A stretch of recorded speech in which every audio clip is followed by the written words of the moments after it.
Literatura contemporánea. El grupo está conformado por Camacho Velázquez Lina Paola, Espinosa Ibáñez Luisa Fernanda, Meneses Muñoz Juan Esteban, Roa Nova Calet Samuel, Torres Becerra María Paula y Torres Plazas Juan Pablo. Vamos a iniciar con la modernidad. ¿Qué es la modernidad? Se refiere a una época histórica que se caracteriza por transformaciones profundas en la cultura, pensamiento y sociedad de Occidente, que se expresan en campos como la filosofía, la ciencia, la política y el arte. Esta época abarca uno de los tres grandes periodos en los que se divide la historia: Antigüedad, Edad Media, Edad Moderna, además de la Edad Contemporánea actual. Esta comienza en el siglo XV, marcada por una serie de acontecimientos de gran relevancia: descubrimiento de América, la invención de la imprenta, la reforma protestante de Lutero o la revolución científica. Las características de este periodo, bueno, son la subjetividad, el antropocentrismo, el avance en estudios científicos, tecnológicos y sociales, cambios en la organización político-administrativa y la sociedad impulsada por nuevas ideologías. Entonces, iniciemos por la subjetividad. El individuo, haciendo uso de la razón, alcanza la autoidealización al transformarse en un ser crítico, reflexivo ante todo lo que atestigua en su entorno. Luego está el antropocentrismo. El hombre de la modernidad se convirtió en el eje central del universo, en concordancia con las teorías propuestas por el reconocido filósofo René Descartes, donde se propuso que al individuo capaz de trazar su propio destino, desprendiéndose así del dogma establecido por la religión de que Dios tenía dicha potestad sobre los hombres. Em, Avance en estudios científicos, tecnológicos y sociales. En la sociedad moderna se afianzó la confianza en la ciencia y la tecnología para beneficio de la sociedad. El más claro ejemplo es la revolución industrial, la cual generó un aumento en la productividad, cambios en la economía mundial y en la estructura social. A continuación está cambios en la organización político-administrativa. Producto de la decadencia del sistema feudal característico de la Edad Media, se generaron radicales transformaciones dentro de las estructuras políticas, como se pudo evidenciar a partir del establecimiento de los denominados Estado-Nación, que no era más que la delimitación de determinado territorio conformado por una población y dirigido por un gobierno. Luego, y por último, está la sociedad impulsada por nuevas ideologías. Es innegable el cambio de una sociedad sumisa ante el paradigma religioso a afianzarse como una sociedad racional, crítica y reflexiva, en constante búsqueda de progreso integral. Para ello, los individuos fomentan el surgimiento de diversas ideologías llamadas utopías sociales, las cuales buscan el mundo ideal para la sociedad. A continuación los dejo con mi compañero Juan Meneses, quien va a explicar la posmodernidad. Bueno, hoy venimos a hablar de la posmodernidad o el posmodernismo. Bueno, ¿qué es? El posmodernismo es un movimiento artístico, filosófico e histórico que nace a finales del siglo XX. Trata temas como lo que es la economía, los sistemas políticos que se tratan lo que es en este siglo y a la naturalización y hace como una crítica a todo lo que son los sistemas políticos de la época por medio de obras de arte, escritos y también teatro.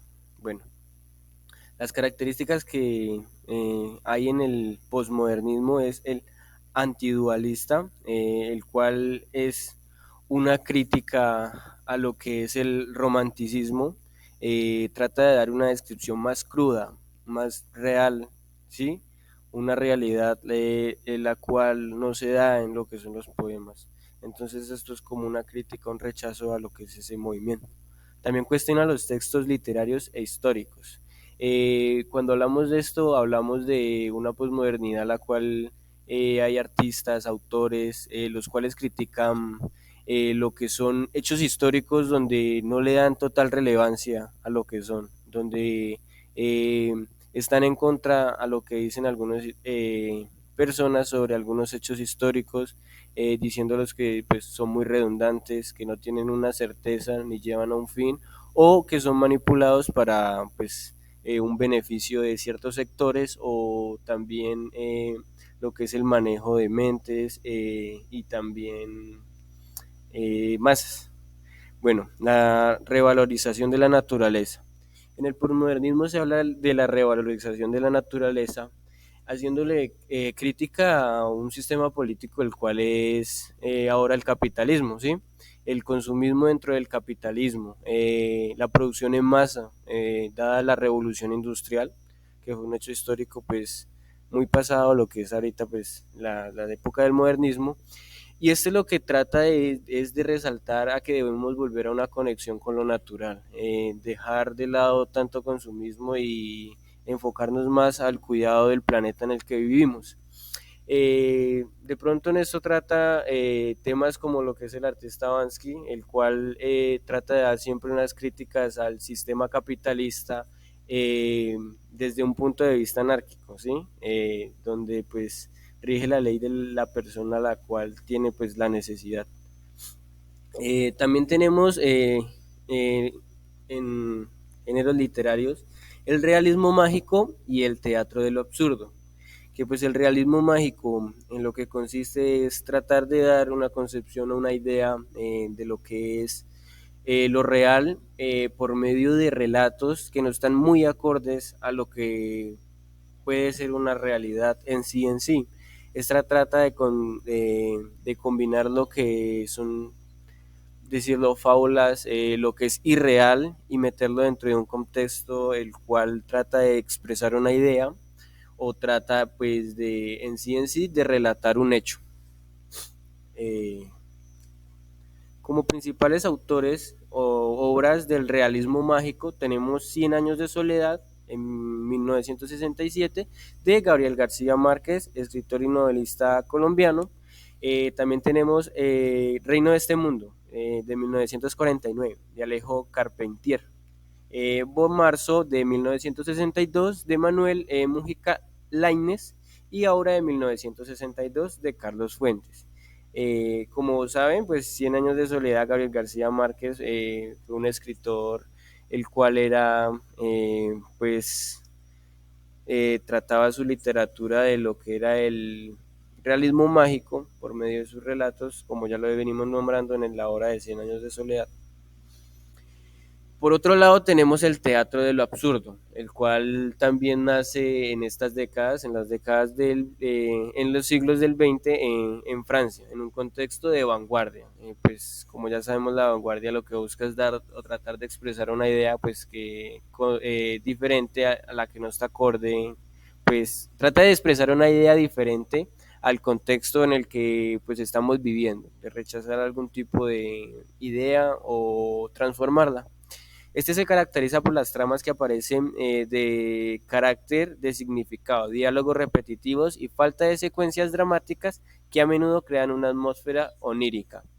Bueno, el teatro lo que busca retratar es dar a percibir lo que es un ser humano en sí, lo que es el ser humano en sí por medio de pues lo que es el teatro, utilizando lo que son materiales, símbolos y cosas que pues realcen la idea que quieren dar a conocer.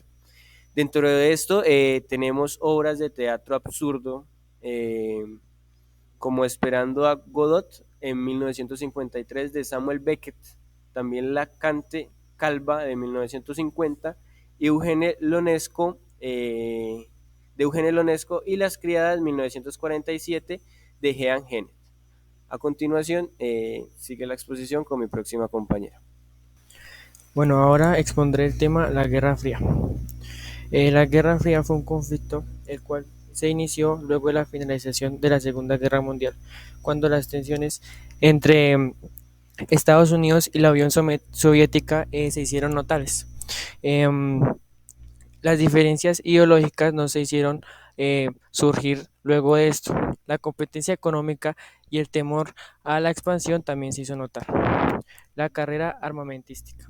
La Guerra Fría estuvo marcada por una intensa competencia, tanto la producción de armas y tecnología militar, debido a que cada bando pues quería tener ventaja sobre el otro, ya sea en armas o en tecnología. La carrera espacial. La Guerra Fría también se extendió no solo por el campo de batalla, sino por el espacio, ya que Estados Unidos y la Unión Soviética compitieron ferozmente por alcanzar hitos en la exploración espacial para obtener mayor renombre, no solo en la guerra, sino en otros ámbitos. Desde el lanzamiento del Sputnik hasta el lanzamiento, hasta la llegada del hombre a la Luna. Los conflictos y las tensiones. Durante la Guerra Fría hubo varios conflictos entre Estados Unidos y la Unión Soviética. Desde la Guerra de Corea hasta la Guerra de Vietnam, estas confrontaciones regionales lamentablemente dejaron bastantes muertos y heridos en el campo de batalla, de los cuales siempre serán recordados. Las consecuencias. La Guerra Fría dejó un legado duradero en la historia del mundo y la política internacional, desde la formación de alianzas militares como la OTAN, el Pacto de Varsovia y el impacto en la cultura popular, la economía mundial y las consecuencias de este conflicto se extendieron no tanto en esa época, sino hasta el día de hoy que conocemos. A continuación, seguimos como Japón como nueva potencia. Hola, yo soy Lina y les voy a hablar acerca de Japón como nueva potencia. Existe la creencia que Japón se convirtió en una potencia y creció después de la Segunda Guerra Mundial, pero pues no todo es tan real. La realidad es que el crecimiento de Japón fue calculado y lento, por lo menos desde el periodo Meiji. El periodo Meiji o era el nacimiento del Japón moderno fue un periodo de la historia japonesa que abarca los años de 1868 a 1912, en la cual gobernó el emperador Meiji tras el derrocamiento del shogunato Tokugawa. Eh, Esto fue durante la restauración de Meiji en 1868. Ahora los nuevos líderes de Japón se embarcarían una, en un programa de nueva reforma radical en la cual se dedica a fortalecer el país eh, contra para que pudiera resistir contra las amenazas que imponía el imperialismo europeo. Eh, Tras esto, Japón se industrializa rápidamente, se construye, se crea un ejército y una armada moderna. Japón lucha contra China y Rusia exitosamente. ¿Sí? En los años de 1894 y en los años de 1905. Al final del periodo Meiji, Japón se constituye como uno de los países más fuertes del este de Asia y a su vez también se constituye como eh, una potencia mundial. Lamentablemente, entre las potencias occidentales del siglo XIX se tenía la creencia de que civilización o modernidad era equivalente a capacidad militar y destructiva. Eh, Otros factores que como que facilitaron a la modernidad de Japón fueron la infraestructura, educación y sistemas sociales complejos, puesto que en una sociedad donde los artesanos, la industria y el comercio ya tenían una estructura avanzada y compleja, también donde las necesidades agrarias y alimentarias ya estaban satisfechas, a su vez donde existía una gran inversión en infraestructura y educación, le resultaría a Japón como muy sencillo acoplarse a las nuevas tecnologías, también a los sistemas de automatización de energía no orgánica, como lo era el carbón y el vapor. Eh, la infraestructura y la alta educación le permitió a Japón eh, que los sectores económicos se transformaran rápidamente. Eh, un claro ejemplo de la educación en Japón eran los terakoya, ¿sí? Estos eran maestros, estos consideraban las profesiones de los padres de los niños y también lo que querían aprender. Estos adecuaban como un plan de estudio individual de acuerdo a las necesidades y las circunstancias pues, del niño, ¿sí? Del estudiante. Eh, Otro factor que estuvo en juego para la modernización de Japón fue las políticas enfocadas al desarrollo. Una de estas políticas fue el Fokoku Kyohei o País Rico, Milicia Fuerte, con el fin de promover la renegociación de tratados injustos con el occidente. Perdón. Eh, Otro factor fue la mentalidad empresarial y de liderazgo. En la actualidad existe la idea de que en Japón, de que la sociedad japonesa trabaja siempre en equipo y en conjunto, aunque alguna parte de esta situación es verdad, pero otra parte es como un poco cruel, ¿sí? Ya que esta situación surge porque muchas veces las compañías simplemente buscan su propio beneficio, eh, ya que estas se toman muy en serio los riesgos y la competencia. Eh, el trabajo en equipo, en gremios, clubes, asociaciones y entre otros, en Japón se desarrolla desde muy temprana edad, ¿sí? En la cual el líder recibe mucho apoyo y respeto, ¿sí? Pero a la vez se espera que esté un paso adelante de los demás, ¿sí? Para que prepare al equipo para las dificultades que puedan venir a futuro. Otro factor fue la sintonía que existía entre el gobierno y las empresas, ¿sí? La función principal de los líderes de las compañías japonesas también abarcaba es tener la capacidad de elaborar reuniones eh, con gobiernos, asociaciones, en clubes, con el fin de mantener una buena comunicación y contacto constante y profundo. Bueno, como anteriormente lo mencionamos, Japón se estableció como una potencia al final del periodo Meiji, ¿sí? Pero pues esta situación como que se hizo como más fuerte en Japón, ¿sí? Después de la Segunda Guerra Mundial, Japón se fortalece. Es aquí donde el 7 de diciembre de 1941, Japón ataca la base naval estadounidense de Pearl Harbor en el archipiélago de Hawái. Eh, lo cual como que causó un conflicto entre el país americano y el país asiático. Para ese entonces, los científicos Robert Oppenheimer, Niels Bohr y Enrico Fermi estaban llevando a cabo una investigación con el fin de crear la primera bomba atómica y para utilizarla contra sus enemigos, los alemanes, ¿sí? Con el fin de, como tal, ganar esa guerra, ¿sí? De ser los primeros en crear la primera bomba atómica. Esta investigación culmina con la creación de la bomba atómica, pero esta vez ya no sería utilizada contra los alemanes, sino contra los japoneses, con el fin de detener sus aspiraciones de poseer el Pacífico y el continente asiático.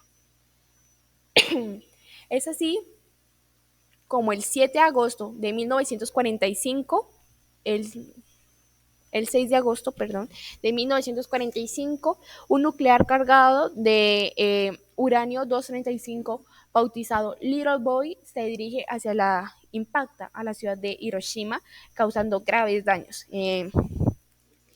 3 días después, el 9 de agosto de 1945, Fatman, el nuclear llamado Fatman, cargado con plutonio 239, impacta la ciudad de Nagasaki. Un dato interesante es que como tal, aquí se marca el final de la Segunda Guerra Mundial. Las consecuencias de esta guerra en Japón fueron millones de desempleados, viviendas e industrias destruidas y una inflación galopante. Las pérdidas materiales que tuvo Japón abarcaron como una cuarta parte de su riqueza nacional. Sin embargo, Japón contaba con algunas oportunidades en su favor para la reconstrucción del mismo Japón, ¿sí?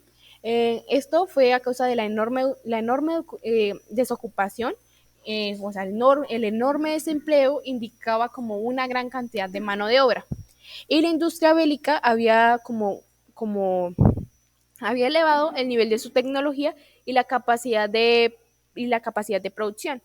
Eh, Finalmente, el Japón de la posguerra recibe la ayuda de los norteamericanos. Tras haber sido bombardeados por los mismos, reciben la ayuda de este mismo. Esto como consecuencia de la Guerra Fría y la Guerra de Corea. Los Estados Unidos decidieron favorecer a Japón con el fin de tener un aliado fuerte en Asia. Y tras esto, se creó el Consejo de Estabilización Económica con el fin de coordinar la producción. También se creó el Banco de Reconstrucción que debía canalizar las inversiones hacia ciertos sectores industriales, ¿sí? En este momento es donde Japón emprende como su carrera, como su trabajo de reconstrucción y crecimiento.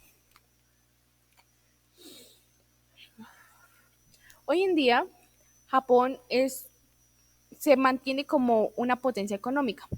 Eh, como Japón tiene como tres pilares, ¿sí? Como que se mantiene gracias a tres pilares, perdón. Su capacidad industrial, su importancia comercial y el dominio que tiene sobre los mercados financieros, ¿sí? Japón es la tercera potencia industrial del mundo. Junto a Estados Unidos, es la líder en producción de alta tecnología. A continuación, los voy a dejar con mi compañero Yasser Ortiz. La caída del muro de Berlín. ¿Qué fue? La caída del muro de Berlín fue un movimiento pacífico desarrollado el 9 de noviembre de 1998. Este movimiento pacífico no se derramó ni una gota de sangre ni se disparó un arma de fuego. La población alemana derribó el muro de Berlín por conflictos producidos en la capital de Alemania Oriental. Causas. La principal causa fue la apertura de las fronteras entre Austria y Hungría en mayo de 1989, ya que cada vez más alemanes viajaban a Hungría para pedir asilo a las distintas embajadas de la República Federal Alemana. Consecuencias. El fin de la Guerra Fría. Cuando cayó el muro de Berlín, se le dio el fin a la Guerra Fría. Otra consecuencia es el anticipo y el colapso del mundo soviético entre 1990 y 1991. Los países que formaban la Unión Soviética comenzaron a independizarse. De esta manera, en diciembre de 1991, la URSS dejó de existir. Datos relevantes acerca del muro. El muro se empezó a construir el 13 de agosto de 1961. En las principales horas de la mañana de ese 13 de agosto, en la frontera del sector soviético hacia Berlín, hacia Berlín Oeste, se empezó a elaborar ese muro y pues también se levantaron los adoquines de la calle. Este muro tenía una dimensión que separaba Berlín Oriental de Berlín Occidental de aproximadamente 43.1 kilómetros.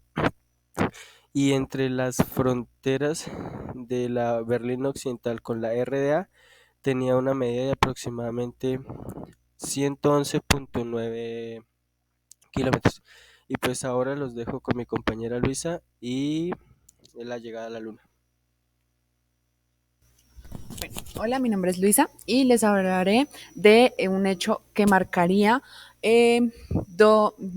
a la humanidad para siempre, y es la llegada del hombre a la luna. Muchos se estarán preguntando el año y fecha del desarrollo de esta. Para contextualizarlos, nos dirigimos a Estados Unidos el 16 de julio de 1969. Más exactamente en el Centro Espacial Kennedy. Cabe resaltar que una de las cosas más importantes de este desarrollo es el tan conocido y famoso Apolo 11. Bueno, les voy a hacer un relato de cómo se desarrolló el evento de la llegada del hombre a la Luna. Bueno, después de 2 horas y 33 minutos en órbita terrestre, el motor se subió para acelerar la nave espacial a la velocidad requerida para escapar de la gravedad de la Tierra y dirigirse hacia la Luna. Después de un viaje de varios días a la Luna, finalmente fue hora de que los astronautas se dirigieran a la superficie lunar, módulo lunar LM Eagle, con los astronautas Armstrong y Aldrin a bordo, desacoplado del módulo de mando Columbia, que comenzó el descenso a la superficie lunar. Bueno, el Apolo 11, como observan en pantalla, es, o Saturno B, también conocido, es el mayor ingenio de este tipo construido con con una altura superior a los 85 metros y con un diámetro con máximo de 13 metros, capaz de desarrollar una potencia de 35.000 newtons. En él abordaban 3 astronautas que a continuación les comentaré la biografía de ellos. Bueno, en primer lugar, y como sé que todos lo conocerán, el tan famoso Neil Armstrong, astronauta estadounidense que fue el primer hombre en pisar la luna y dador de la tan polémica frase: este es un pequeño paso para un hombre, pero un gran salto para la humanidad. A su vez, acompañado de él, encontramos a Michael Collins, o por seudónimo recibe el astronauta olvidado. Él recibe este nombre ya que él tan solo se quedó orbitando alrededor de la Luna, más nunca llegó a pisarla. Por ello recibe este nombre. También tenemos al tan conocido Buzz Aldrin, quien iba en la nave, quien descendió de la nave también para pisar la Luna, acompañado de Neil Armstrong. Buzz Aldrin, también conocido como Edwin Franz Aldrin, JR, es un ingeniero piloto de la Fuerza Aérea y astronauta del módulo lunar de la misión Apolo 11 y el comandante Neil Armstrong. Cabe resaltar que, como bien les mencionaba, el inicio de esta exploración se dio el 16 de junio y la vuelta a la superficie de la superficie fue el 24 de julio. Bueno. Bueno, cabe resaltar que cuando descendieron, Neil Armstrong desarrolló su tan conocida frase, pero conocemos a esta frase gracias a que él llevaba dentro de el Apolo 11 una cámara de televisión, por la cual muchos afirman que este suceso podría haber sido tan solo una escena grabada de televisión. Sin embargo, gracias a que él recapituló ciertas rocas que se encontraban en la Luna, que posteriormente fueron estudiadas con una y consideradas con una antigüedad de por lo menos 36 millones de años, es que podemos determinar que este suceso fue real y generaría un cambio no solo para la humanidad en el sentido del desarrollo tecnológico, sino también en el ámbito de la escritura, ya que muchos de los textos que se dieron para la época fueron base de este hecho tan importante para la humanidad. Ahora nos situamos en uno de los hechos que también marcó mucho la historia del siglo XX y XXI. Son los conflictos bélicos de estos siglos. Estos conflictos se dieron entre varios países, no solo a nivel de Colombia, sino también a nivel mundial. Estos, tras el desarrollo, a su vez, de la Guerra Fría, de la cual ya habló mi compañero. Iniciamos con la Guerra de Vietnam. La Guerra de Vietnam es un suceso que se desarrolló a la par con la Guerra Fría, como les venía contando. Este suceso se desarrolló entre la República Democrática de Vietnam o Vietnam del Norte, quienes encontramos a la derecha, y el tan conocido Vietnam del Sur. Es un conflicto que tuvo origen en las guerras de Indochina en los años 1940 y 1950, cuando el líder vietnamita Ho Chi Minh se enfrentó al dominio colonial de Japón en primera instancia y luego con Francia.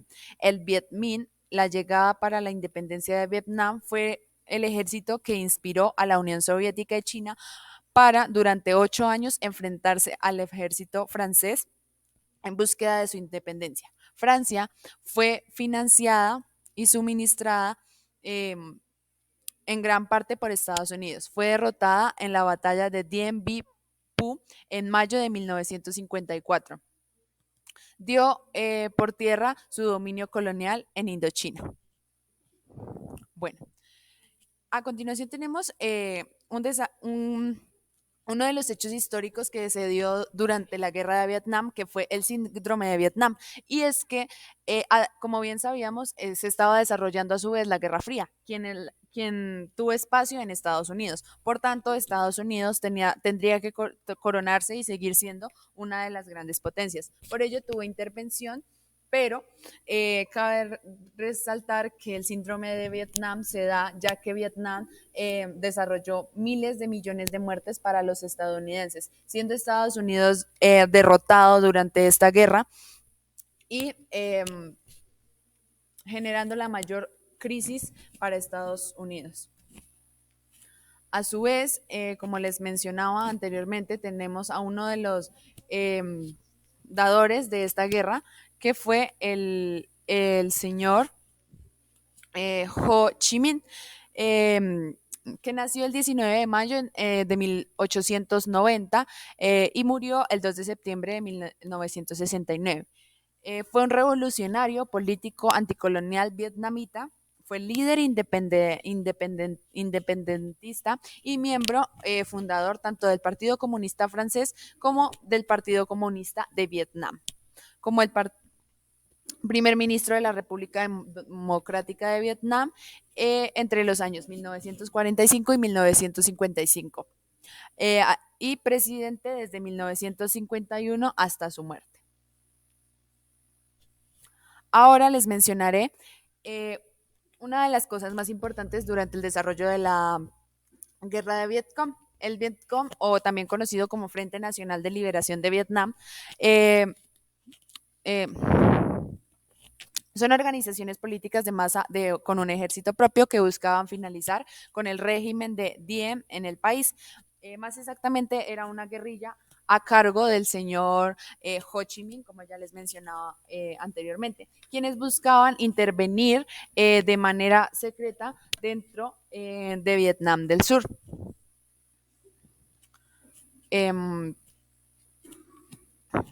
Bueno, ahora, como bien les mencionaba, las estrategias que tuvieron el Vietcong para poder llegar victoriosos fue dirigirse desde Vietnam del Norte, quien en ese momento eran quienes saldrían victoriosos mediante túneles y mediante túneles para poder generar esta como la estrategia estrella durante esta guerra. Estos túneles venían desde Vietnam del Norte, pasando por Laos y Camboya hasta llegar a Vietnam del Sur. Abarcaban una escala de más o menos 16 millones de kilómetros bajo tierra con el fin de suministrarles a los soldados del Vietcong alimentos, armas y generar también a su vez trampas para los enemigos. Bueno, pero ¿cómo finaliza la guerra de Vietnam? Esta finaliza con la caída de Saigón. Esta caída de Saigón, también llamada liberación de Saigón, fue la captura de la ciudad de Saigón, capital de Vietnam del Sur. Esto quiere decir que salieron victoriosos Vietnam del Norte tras poder derrotar tras llegar a la capital de Vietnam del Sur. Días antes de que cayera la ciudad, se llevó a cabo una evacuación masiva de diplomáticos, como podemos observar en pantalla, y personal de apoyo estadounidense, ciudadanos extranjeros y refugiados vietnamitas, incluyendo a 2.000 huérfanos de vietnamitas durante la operación Baby Leaf. Este hecho ocurrió bajo la presencia de Gerald Ford. Cabe destacar que muchos de los que montaron en estos helicópteros, a su vez tuvieron que morir para darles espacio a aquellos que tenían un papel más importante durante esta guerra. Bueno, ahora hablando de las bajas que tuvieron ambos bandos y en especial USA, tenemos a Vietnam del Norte y Vietcong con 1 millón de soldados caídos, a Vietnam del Sur y aliados con 300.000 personas y a Estados Unidos con 58.126 bajas. Eso sería todo por la guerra de Vietnam. Bueno, ahora nos dirigimos al Medio Oriente con Israel. La Guerra de los 6 días, un conflicto histórico que tuvo desarrollo en el año de 1967. La Guerra de los 6 días, el conflicto relámpago ocurrido hace medio siglo entre Israel, Egipto, Jordania y Siria que cambió para siempre el Medio Oriente. La Guerra de los 6 días fue un enfrentamiento militar armado entre Israel y Egipto en el marco del conflicto árabe-israelí. El ejército de Israel lanzó un ataque aéreo sorpresa sobre Egipto el 5 de junio de 1967. Como este ataque tuvo por nombre Operación Foco, ya que la estrategia de Israel para poder ganar esta batalla siempre era atacar primero. Por ende, como observamos en pantalla, los aviones paramilitares se acercaron desde el cielo y tomaron por sorpresa a la ciudad de Egipto. Posterior a ello, tuvieron una batalla también conocida como la batalla de Abu Agelia, que se desarrolló durante el segundo y tercer día de la guerra, de la cual nuevamente Egipto volvió a salir pues poco favorable. Bueno, como resultado, el Estado de Israel tomó posesión sobre la península de Sinaí y la franja de Gaza durante este conflicto. También el día 3 se tomó la ciudad vieja de Jerusalén.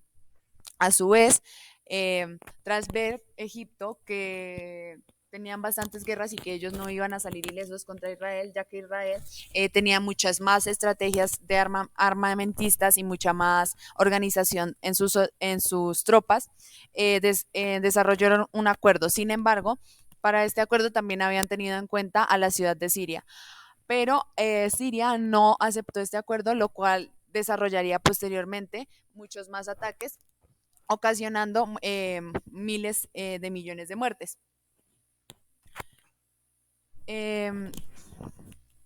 Bueno,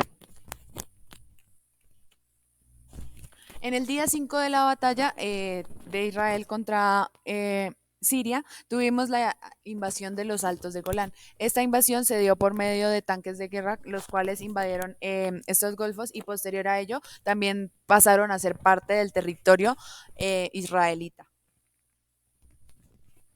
Y posterior al día 6, la retirada de Siria. Al ver que Siria, como les mencionaba anteriormente, no era tan organizada y sus tropas armamentistas no eran muy buenas, Siria resultó en retirada, dándole así la victoria a Israel.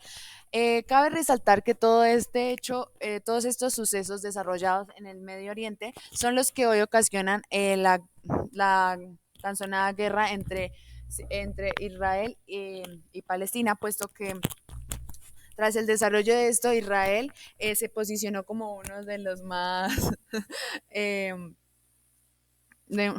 uno de los países más organizados para sus guerras y con mayor territorio en el Medio Oriente. Por eso, La Primavera de Praga.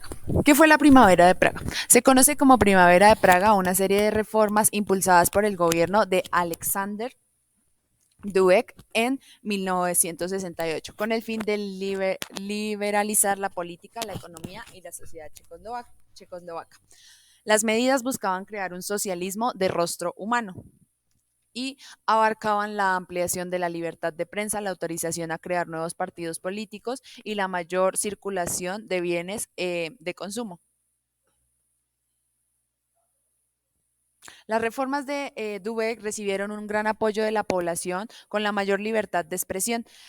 Comenzó a cuestionar la supremacía de la Unión Soviética sobre el gobierno checoslovaco. Sin embargo, este programa de gobierno fue cuestionado por otros países comunistas.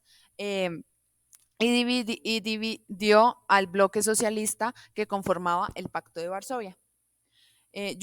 Yugoslavia y Rumania apoyaron los cambios asociados a Dubček. En cambio, Polonia y Hungría estaban en contra de los cambios porque temían que se desestabilizara el estatus de la sociedad comunista y que se provocaran situaciones incontrolables. Finalmente, la Unión Soviética movilizó las tropas del Pacto de Varsovia e invadió Checoslovaquia. La primavera de Praga se acabó con la represión del gobierno reformista. Los ejércitos del Pacto de Varsovia ingresaron a Checoslovaquia la noche del 20 de agosto de 1968 y al día siguiente habían tomado el control del país, dando como resultado la muerte de millones de personas y em, finalizando así como victoriosos a Checoslovaquia, dando como resultado libertad de prensa, libertad de expresión y un socialismo con rostro humano.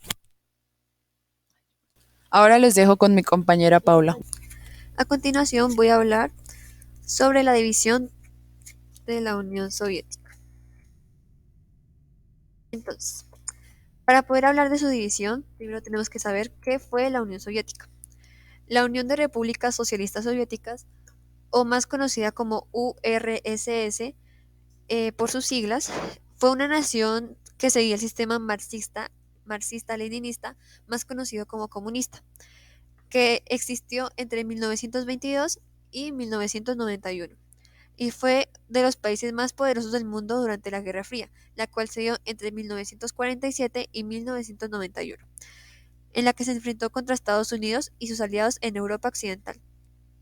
La Unión de Repúblicas Socialistas Soviéticas participó tanto en la derrota de la Alemania nazi como en el Japón imperial durante la Segunda Guerra Mundial, siendo el país que mayores bajas tuvo, con más de 25 billones de muertes entre civiles y militares. La URSS estuvo ubicada en el actual territorio de Rusia y el de 15 naciones vecinas que se unieron en la Federación Socialista persiguiendo los ideales de la Revolución Rusa de 1917, en el cual el régimen zarista fue derribado y el Partido Comunista asumió el poder político.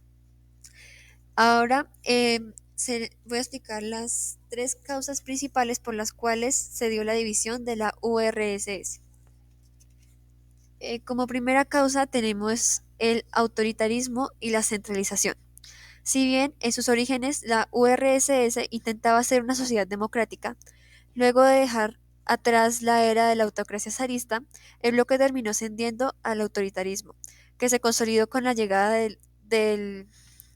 al poder de José Stalin a mediados de la década de 1920. Como segunda causa tenemos la economía fallida. En la base de la URSS estaba la idea de Karl Marx de la socialización de los medios de producción, distribución e intercambio. Esto significó que la economía de este enorme país fue dirigida por los llamados quinquenales, que establecían metas para todas las actividades productivas. Tras la guerra, la URSS perdió contra Estados Unidos por la puja de la hegemonía económica. El Producto Bruto Interno, o PIB, del bloque comunista fue de 2.3 billones de dólares a finales de los 80, por al menos la mitad de lo que ganó su rival occidental. Y por último, tenemos el accidente nuclear de Chernóbil. Uno de los 4 reactores de la central eléctrica nuclear, Vladimir Ilich Lenin, o más conocida como Chernóbil, explotó el 26 de abril de 1986. La radiación emitida fue causa de muertes, enfermedades y malformaciones. Este accidente abrió una grieta en el sismo soviético y acercó la URSS a su fin, la cual tuvo su fin el 8 de diciembre de 1991, tras la caída del muro de Berlín. A continuación, les van a explicar la revolución de los sistemas informáticos por mi compañero Carles Roa. Bueno, ahora continuamos con la revolución de los sistemas informáticos. Bueno, la revolución informática comenzó con el desarrollo de los primeros ordenadores en los años 40 y 50, aunque muchas personas afirman que el comienzo de la revolución informática se dio a partir de la creación del televisor y el teléfono. No obstante, el verdadero inicio tiene que ver más con los ordenadores. Para el siglo XX ya el hombre poseía los conocimientos necesarios y fue en ese periodo cuando se ejecutaron las primeras pruebas de ordenadores hasta el día de hoy, como los conocemos. Todos estos cambios trajeron consigo una revolución en cuanto a nuestra forma de comunicarnos, ejecutar tareas y entre otros aspectos de nuestro día a día que se modifican debido a ello. Gracias al Internet estamos más intercomunicados que nunca. Gracias a esto, la era de la conectividad. Gracias al Internet y a los aparatos electrónicos nos podemos conectar con personas tanto que estén cerca como lejos de nosotros. Las consecuencias, la transformación de la sociedad. La informática transforma la sociedad en diversos aspectos, ya que al la mayoría estar como pegados a estos aparatos electrónicos, no estamos conscientes de lo que nos perdemos a nuestro alrededor. En la actualidad realizamos casi cualquier cosa por medio de algún dispositivo electrónico. Los equipos que anteriormente usaban para una tarea en específico hoy en día pueden programar casi cualquier cosa de nuestro día a día. Los beneficios y los desafíos. En la actualidad hay varios los beneficios y desafíos. Aunque la revolución informática ha traído muchos beneficios, como el cual nos permite hacer casi todo mediante aparatos electrónicos o cualquier cosa que nos pidan hacer, también hay bastantes desafíos como la seguridad cibernética, la cual se ha vuelto crucial en un mundo donde nuestros datos personales están en constante riesgo. Esto quiere decir que la revolución informática sigue pisando fuerte en nuestra sociedad, la cual va adaptando a las nuevas tecnologías cada vez que transcurre el tiempo. El futuro de la revolución informática.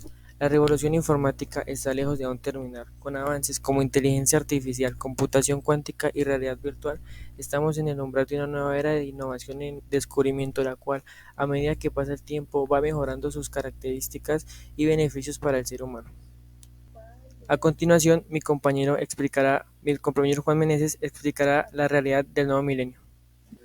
Bueno, como lo nombra mi compañero, continuaremos con lo que es la realidad del nuevo milenio. Bueno, la realidad del nuevo milenio. Esta realidad surge después de los hechos y acontecimientos ya pasados que hemos estado nombrando durante la exposición.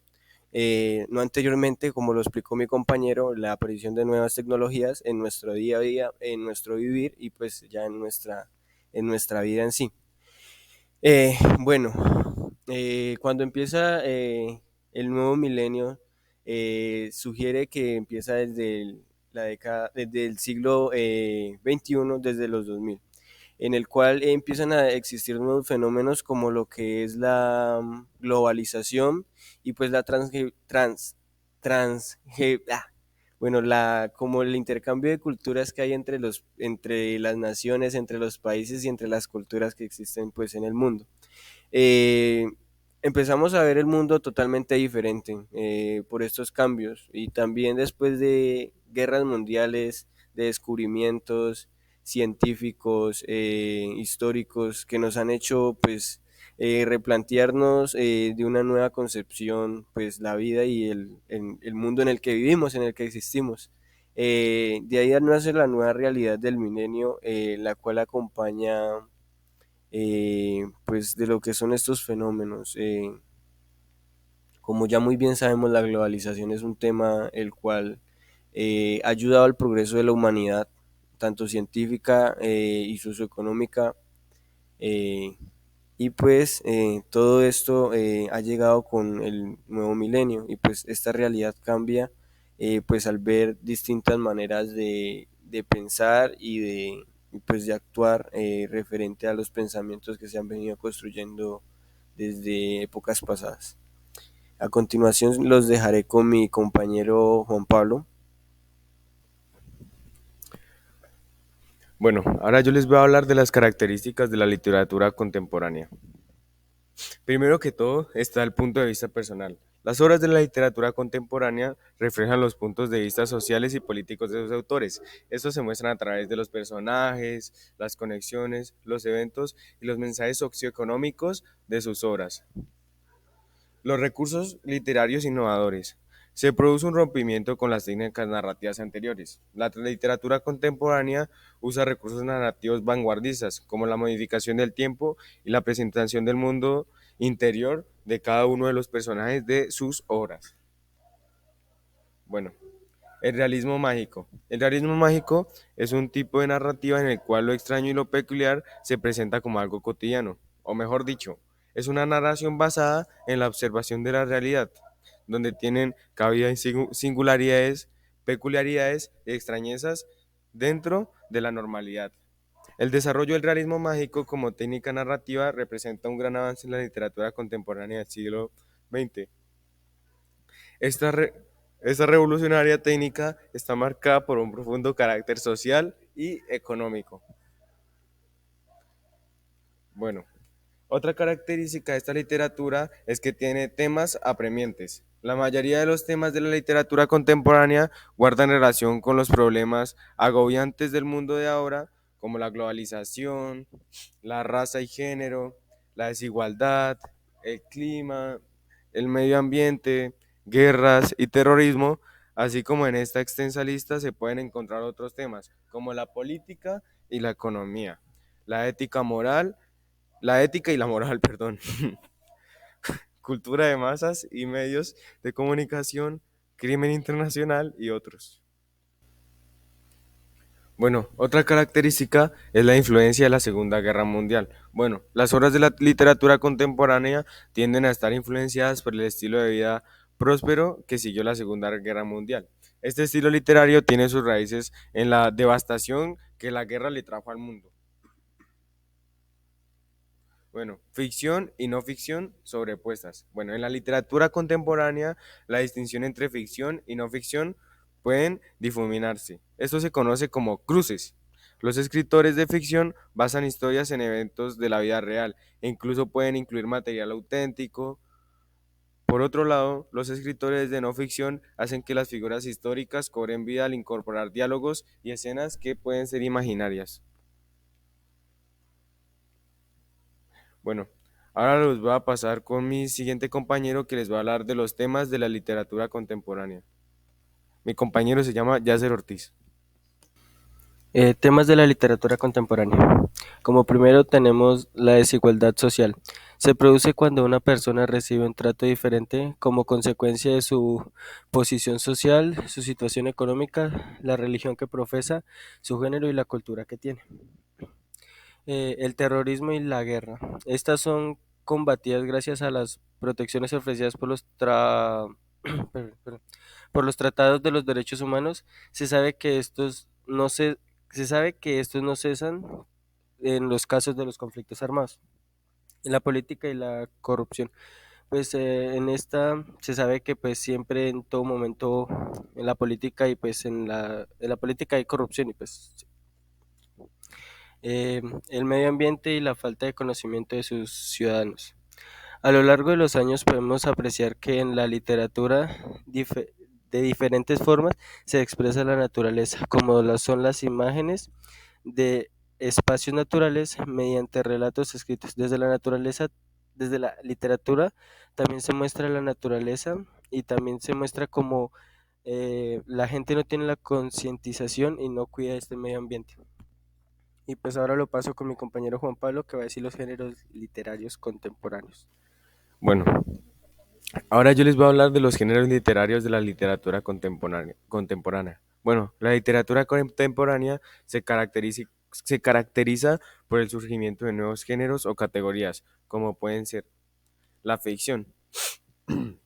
La ficción es un género literario que se caracteriza por ser un relato imaginario que refleja ciertos aspectos de la vida real y de las emociones humanas. Algunos de los géneros de ficción más comunes son la ficción literaria, que trata sobre obras de valor artístico y mérito literario.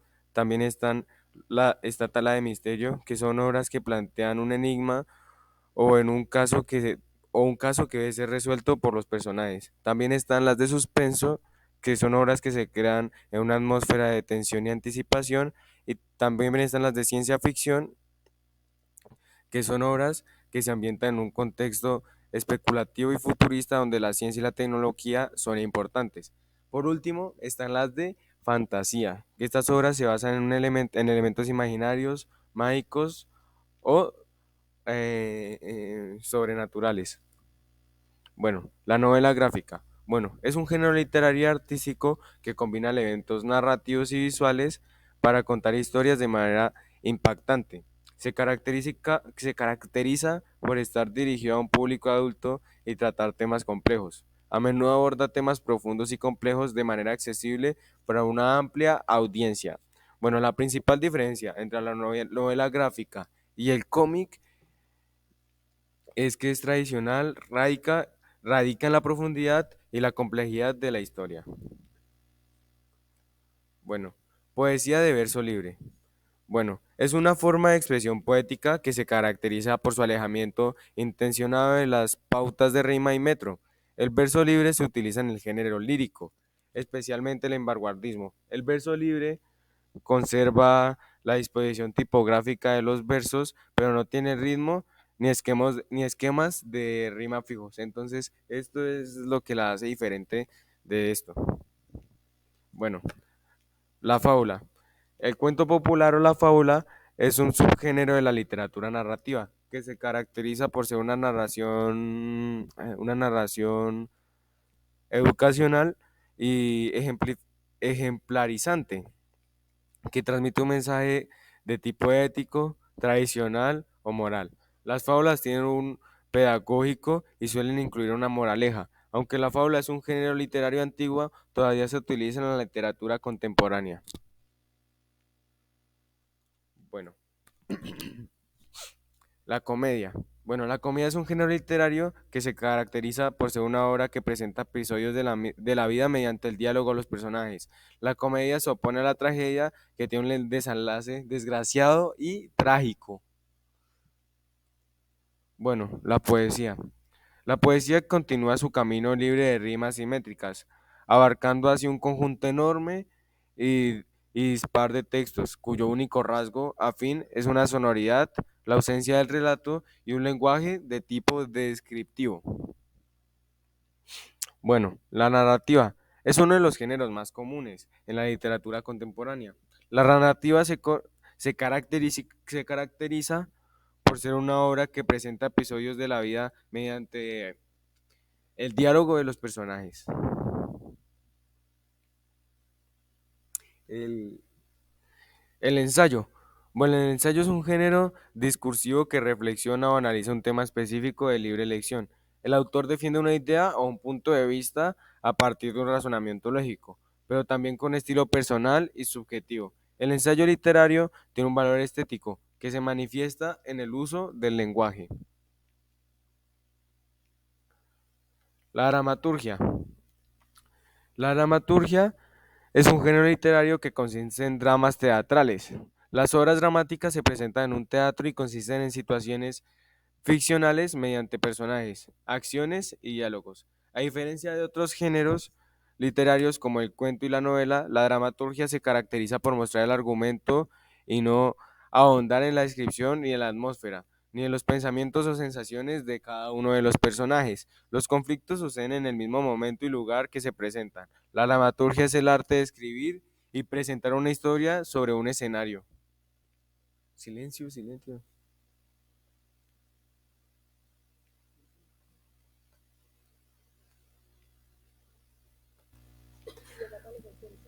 Bueno, ahora vamos a ir con los autores de la literatura contemporánea. Bueno, primero que todo, yo les voy a hablar de Juan Rulfo, que él fue un escritor, guionista y fotógrafo mexicano, perteneciente a la generación del 52. Es considerado uno de los escritores hispanoamericanos más importantes del siglo XX. Su reputación se asienta en dos de sus tres obras narrativas, el libro de cuentos El Llano en Llamas, publicado en 1953, y su novela Pedro Páramo, publicada en 1955. En sus obras se presenta una combinación de realidad y fantasía, cuya acción se desarrolla en escenarios rurales y posteriores a la Revolución Mexicana y a la Guerra Cristera. Bueno, ahora les voy a hablar de Laura Esquivel, que bueno, Laura Esquivel es una escritora, guionista, dramaturga, docente y política mexicana. Es internacionalmente conocida por su obra como Agua para Chocolate, publicada en 1989, que ha sido traducido a más de 30 idiomas. En sus obras Esquivel a más de 30 idiomas. Bueno, en sus obras Esquivel emplea un realismo mágico, característico en su primera novela. Además de Como agua para chocolate, Esquivel ha publicado otras novelas, como Ley del amor y Tan veloz como el deseo. Bueno, ahora les voy a hablar de Octavio Paz. Bueno, él fue un poeta, ensayista y diplomático mexicano y es considerado uno de los escritores más influyentes del siglo XX. Paz es conocido por su obra poética que se caracteriza por su lenguaje lírico y su exploración en la identidad mexicana y y latinoamericana, perdón. En 1990 recibió el Premio Nobel de Literatura por su obra poética y ensayística. Su legado literario ha sido una influencia importante en en la literatura mexicana y latinoamericana, y su obra continúa siendo estudiada y apreciada en todo el mundo. Algunos de sus libros más destacados son El laberinto de la soledad y La llama doble y Águila o Sol. Ahora las voy a pasar con mi compañero Paula Torres, que les va a hablar de más autores. Bueno, a continuación les voy a hablar acerca de Elena Poniatowska. Es una escritora, activista y periodista mexicana de origen francés. Nació en París en 1932 y se trasladó a México con su familia en 1942. Sus obras literarias abarcaron diversos géneros como la novela, el cuento, el ensayo, la crónica y el testimonio. Entre sus obras más destacadas están Hasta no verte Jesús mío, La noche de Tlatelco, Tinísima y Leonora. Su trayectoria literaria se caracteriza por su compromiso social, su defensa de los derechos humanos y su visión crítica de la realidad mexicana. A continuación, bueno, las obras que vemos aquí son Hasta no verte Jesús mío y La noche de Tlatelco. Bueno, ahora está Isabel Allende. Eh, Nacida en Lima en 1942, es una destacada autora chilena y figura prominente del realismo mágico. Su obra más reconocida es La Casa de los Espíritus, que refleja la influencia de su tío Salvador Allende y sus tumultuosos eventos políticos en Chile. Su prolífica carrera incluye novelas, cuentos y obras adaptadas a cine. Entre sus obras más importantes son Paula, Isla bajo el mar y Largo Pétalos de mar, algunas de las cuales vemos en las imágenes en pantalla. Luego tenemos a Mario Vargas Llosa. eh, es un escritor peruano que nació en Arequipa en 1936. Es considerado uno de los más importantes novelistas y ensayistas contemporáneos y uno de los exponentes centrales del boom latinoamericano de los años 60. Sus obras abarcan tanto la novela, el cuento y el ensayo, como el artículo y el teatro. Algunas de sus obras más famosas son La ciudad y los perros, La casa verde, Conversación en la catedral, La fiesta del chivo, entre otras, las cuales vemos en pantalla. A continuación, más autores con mi compañero Juan Meneses. Como consiguientes autores tenemos a Primo Levi. Bueno, Primo Levi nació en París en 1905. Bueno, Primo Levi fue un escritor italiano de origen judío, sefardí, autor de memorias, relatos, poemas, novelas, y este fue un antifascista, sobreviviente de lo que fue pues el Holocausto, un fenómeno pues que devastó a muchas personas en el mundo por los nazis y por eh, lo que era su líder Hitler. Bueno, dentro de lo que son las obras literarias del Primo Levi, tenemos como primero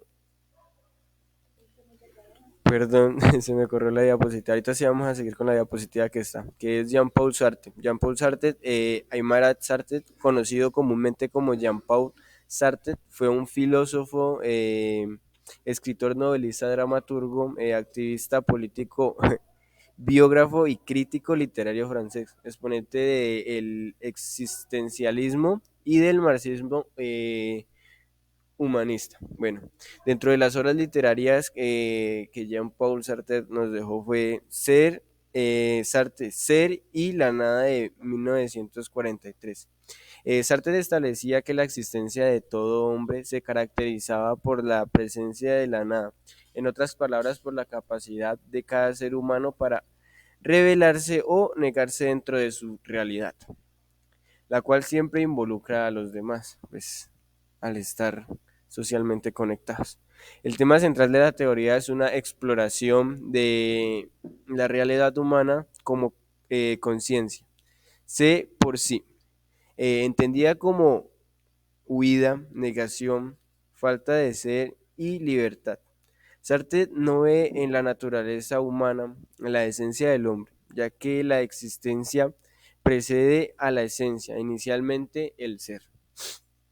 ¿Qué es lo que es y lo que no es? Debe por medio de un acto realizarse para del primer estado segundo. Expresa la forma general la filosofía existencial del autor. Por consiguiente tenemos Náusea de 1900, publicada en 1938. La Náusea es una novela existencialista, por excelencia. Narra las desventuras de un joven que percibe el mundo como algo absurdo. Esta obra maestra de Sartre describe un descenso a la oscuridad que se vuelve inevitable y la apatía que siente el protagonista hacia la realidad que pues a este le toca vivir en la historia. Ahora sí, continuamos con Primo Levi. Primo Levi, 1919. Primo Levi fue un escritor italiano de origen judío, Serdati, autor de memorias, relatos, poemas, novelas. Fue un resistente antifascista, sobreviviente del Holocausto. Como pues un sobreviviente del Holocausto, pues podemos contemplar que pues en sus obras literarias él hablaba sobre pues estos hechos y pues lo que es en sí este fenómeno. Bueno, la trilogía de Auschwitz, de Primo Levi, publicada en 1963. Es una lectura obligatoria para todos aquellos que estén interesados en sobre pues, el Holocausto, ya pues que en este libro se trata temas por los cuales pues el narrador pues narra vivencias que vivían dentro de, pues, de lo que fue el Holocausto, por las que pasaba un judío italiano que fue parar al campo de concentración. Tanto la narración de sus vivencias como las reflexiones, especialmente en el tercer libro, tiene un gran valor histórico y un crítico contra la ética y la moralidad humana. Como segundo tenemos La Tregua. La Tregua puede ser considerada como la continuación de Si esto es un hombre, donde Levi había narrado la vida de Larger hasta la liberación de las tropas rusas. Junto a la obra posterior, Los hundidos y los salvados, completa la trilogía donde el autor italiano dio su testimonio sobre los horrores vividos por los prisioneros del nazismo. Por consiguiente, tenemos un escritor, el cual es George Orwell, autor de obras grandes como lo es La rebelión en la granja de 1984. Bueno, 1984. Esta novela de George ilustra la manera en que el individuo se ve afectado ante un gobierno represivo. Así todos los aspectos de su vida se ven comprometidos desde sus pensamientos, deseos, relaciones personales y familiares, hasta la forma de cómo puede o no mover su cuerpo. Uno de los aspectos principales de la obra es la defensa del pensamiento crítico, pues es solo a través del que puede alcanzarse su autonomía. La consecuencia que la represión tiene a los ciudadanos son devastadores, pues destruyen todo lo que distingue al ser humano, la memoria, cultura y su libertad. Como consiguiente tenemos la rebelión en la granja, la cual hace una crítica a lo que es un sistema político implantado en lo que era Europa, la cual concebía de una manera cruda la vivencia de lo que eran animales en la granja y cómo este se asimila a un poder político, a un sistema político que existe en la actualidad. Eh, la rebelión en la granja tuvo muchos problemas para salir en su primera edición, ya que lo que era ninguna imprenta quería pues lo que era comercializar este libro o dar copias de él por lo que era su pensamiento, pues antes no había sido tan crítico, eh, lo que George Orwell trataba de dar pues por medio de lo que era la rebelión en la granja era una crítica hacia pues este sistema político. Concebida como una sátira mordaz del entalinismo, el carácter universal de su mensaje conviene a esta novela, es un extraordinario análisis de la corrupción que engendraba el poder. Una fu- furibunda diatraba contra los totalitarismos y lo lúcido examen de las manipulaciones que sufre la verdad histórica en los momentos de transformación política. A continuación, los voy a dejar con mi compañero. Ahora continuamos con una autora súper famosa que sé que la mayoría conocerán. Ella es J.K. Rowling. Su nombre completo es Joanne Catherine Rowling. Se hizo célebre con su serie de novelas dedicadas a las aventuras, que como bien todos sabemos, de Harry Potter. Uno de los mayores fenómenos literarios de la historia, las peripecias de un niño huérfano con poderes mágicos capaz de evadirse a voluntad a un mundo de fantasía. Consiguieron batir todos los récords de ventas de literatura del género, aunque muchos críticos se mostraron reacios a encasillar los libros de J.K. Rowling como cuentos para niños, como ocurriera con el famoso Tom Sawyer de Mark Twain. La persona que hizo posible que muchos niños y adolescentes prefiriesen leer un libro a pasar las horas muertas delante de un televisor es una tímida británica que se puso a escribir 7 entregas de la serie que equivalen a los cursos que él protagoniza. Debe superar la escuela de magia y hechicería a la que asiste cuando se escapa de la horrible realidad cotidiana de la casa de sus mezquinos tíos. Las que observamos en pantalla son 8, pero como bien sabrán, la última, Harry Potter y el legado maldito, no es escrita por la autora J.K. Rowling, sino es una colaboración de otro autor referente a esta saga. Sin embargo, quisiera comentarles un poco respecto a la primera de ellas, que es Harry Potter y la Piedra Filosofal. Básicamente es el inicio de toda la secuencia que posterior a ella es como un hilo entre el personaje principal, que como bien todos sabemos es Harry Potter, quien se aventura en su nueva vida, puesto que él no sabía que era un mago. Tras recibir su carta de Hogwarts, tiene que dirigirse a esta escuela y desarrollar allí una serie de actividades en las que conoce a sus magníficos amigos Hermione Granger y Ron Weasley, quienes los tres se aventurarán en averiguar qué es el secreto de la piedra filosofal y cómo disminuir que no vuelva el tan temeroso y el que no debe ser nombrado Voldemort. Bueno, ahora continuamos con el autor Albert Camus. Albert Camus nació el 7 de noviembre de 1913 en Villeneuve, Francia, y murió el 4 de enero de 1960. Fue un novelista, ensayista, dramaturgo, filósofo y periodista francés, nacido en Argelia, en la Argelia francesa. Su pensamiento se desarrolla bajo el influjo de los razonamientos filosóficos de Schopenhauer, Nietzsche y el existencialismo alemán. En pantalla podemos observar dos de sus obras más reconocidas, que son El extranjero y La peste de Albert Camus. Bueno, por consiguiente tenemos a el autor Jorge Luis Borges, quien nació en 1889 y murió en el año 1986. Jorge Francisco Isodoro Luis Borges nació en Buenos Aires el 24 de agosto de 1899 y falleció el 14 de junio de 1986 en Ginebra.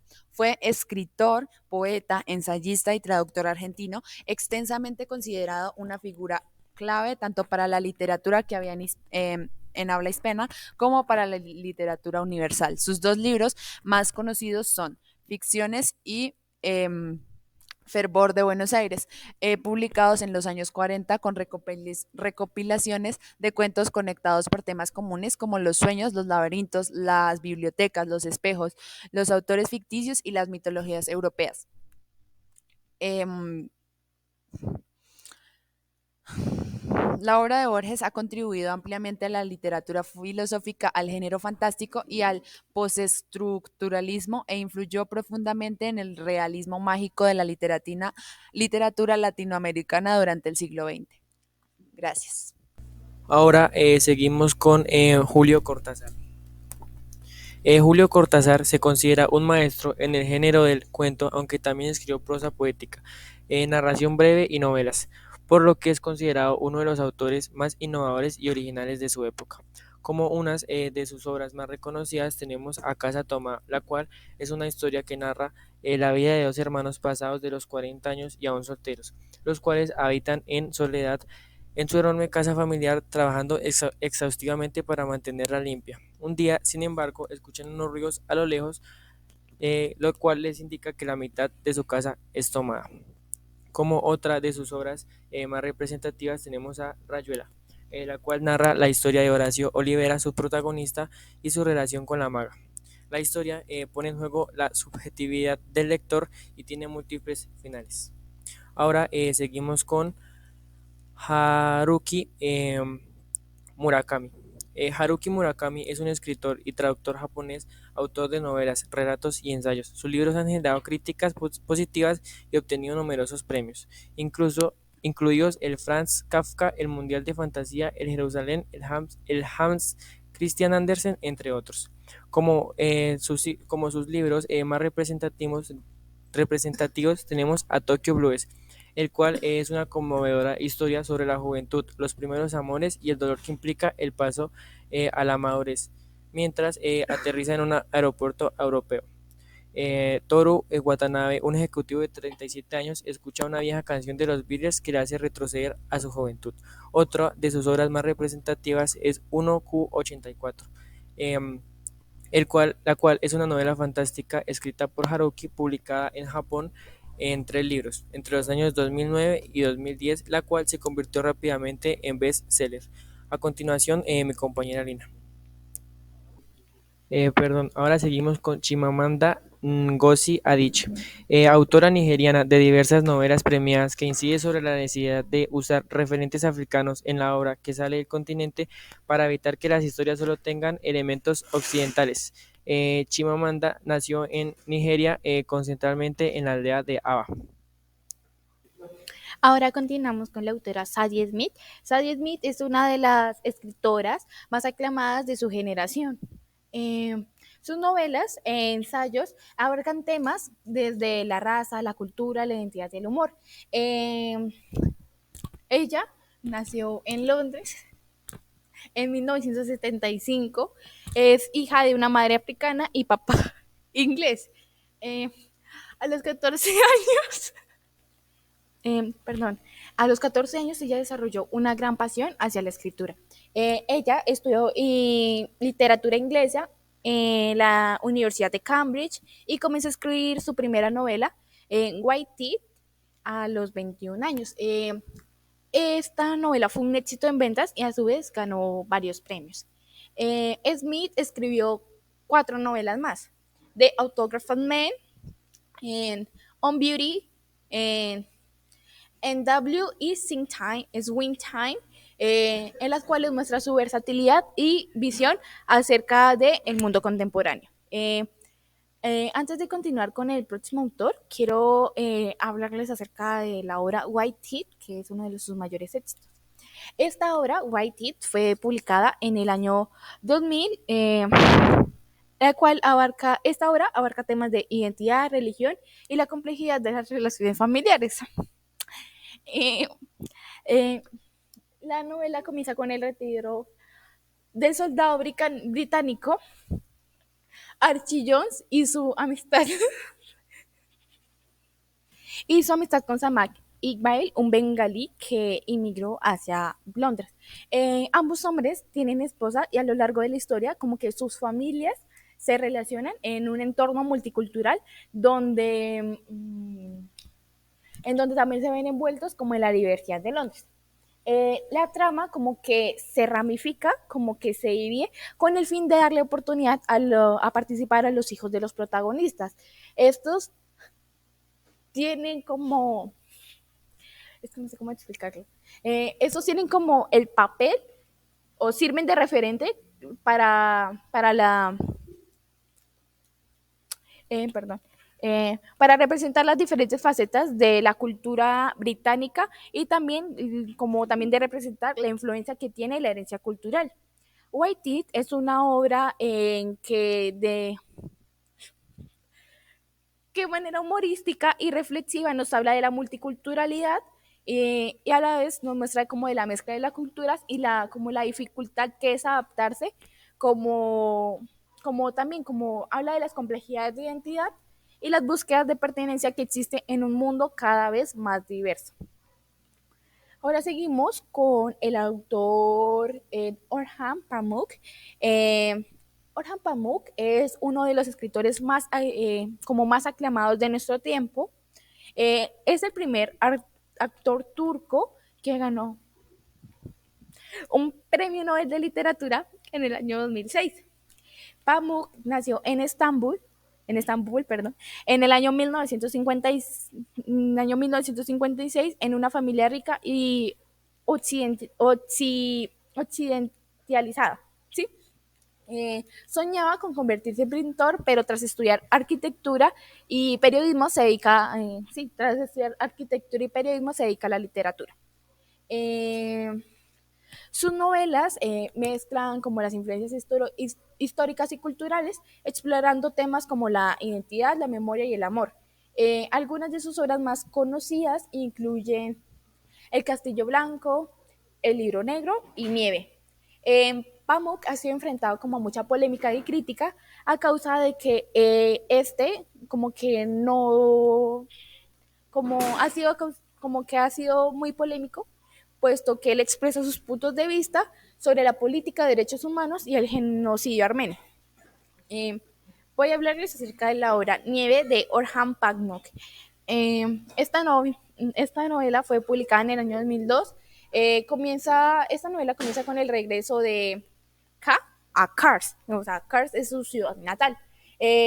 Después de vivir en Alemania en un en un exilio, ¿sí?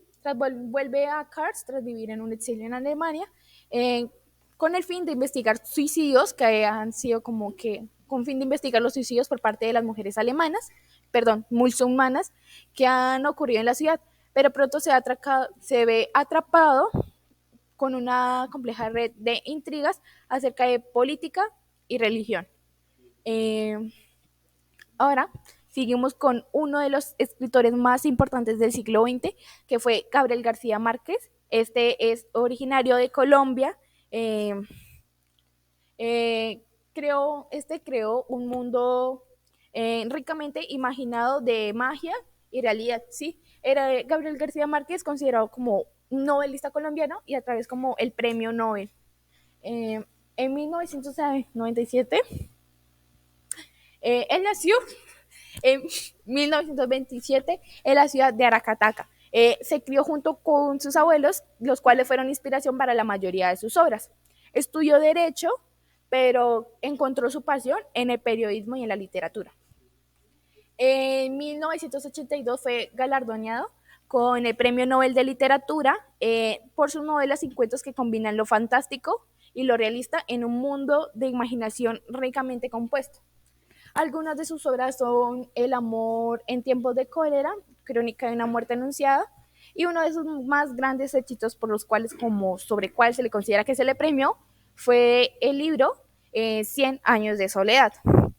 El libro 100 años de soledad nos comenta como, bueno, esta fue una obra publicada en el año 1967. La novela comienza con José Arcadio Buendía y su mujer Úrsula Iguarán.